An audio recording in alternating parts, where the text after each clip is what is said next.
Hi, this is Ableton Certified Trainer Ben Murphy with another quick tutorial for Samplesound. We're going to keep looking at different drum patterns and this time explore some different genres. So first of all, here's an Afro House drum pattern.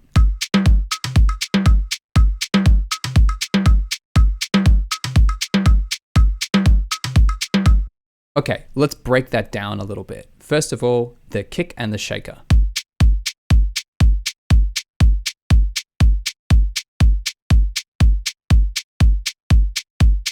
So what you can probably tell is this looks a lot like the patterns we've created in the past for styles like techno. This is the really house part, if you will, out of Afro House. This is the kind of the dance music style anchor that makes this a part of that house sort of pantheon, right? That sort of dance music style genre. We have a 4-on-the-floor kick drum and we have a shaker that's doing what our hi-hat was doing in the past for our techno patterns, doing the accent on every halfway between every kick drum.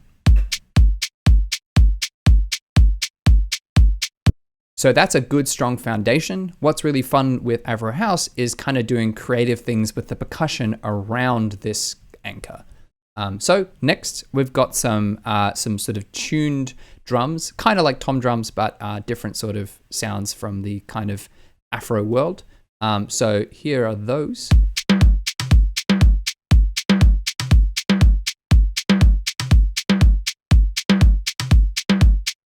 So what's really interesting about where they are placed in the bar is that they are just ahead of the second beat, just ahead of the third beat, and just ahead of the fourth beat, right? So each of these tuned drum sounds is also a little bit lower in velocity and a little bit late on the grid. And all of this combined makes it really feel like you're kind of falling forward into those accents on beats 2, 3, and 4. They help kind of like create that sense of momentum into those next kick drum hits, right? Have a listen again.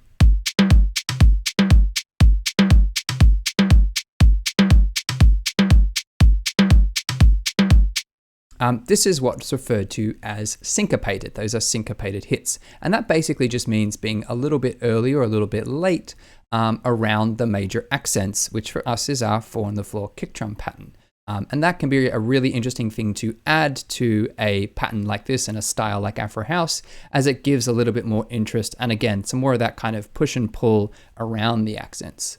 Okay, so let's take a look at the next percussion element.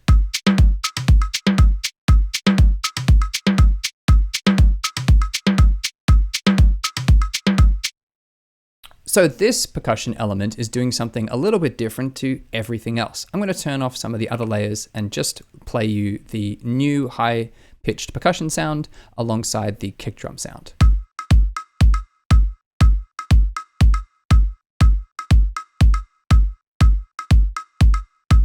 So what's really fun about this sound is that unlike everything else that's really kind of building itself around the kick drums, right? Like the shaker that's halfway between, or the pitched percussion sounds that sort of fall into the kick drums, this sound is actually kind of doing its own thing.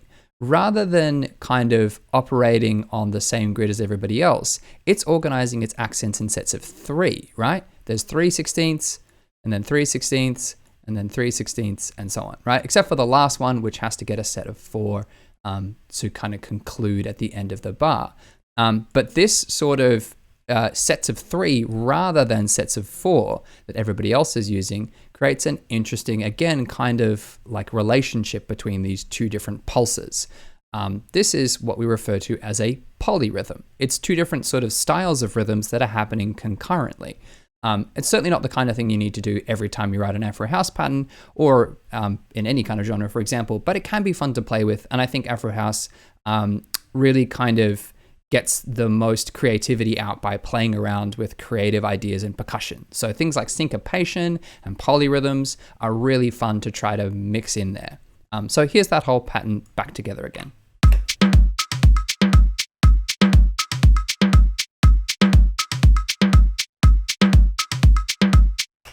All these sounds, by the way, come from the Blum Afro House pack from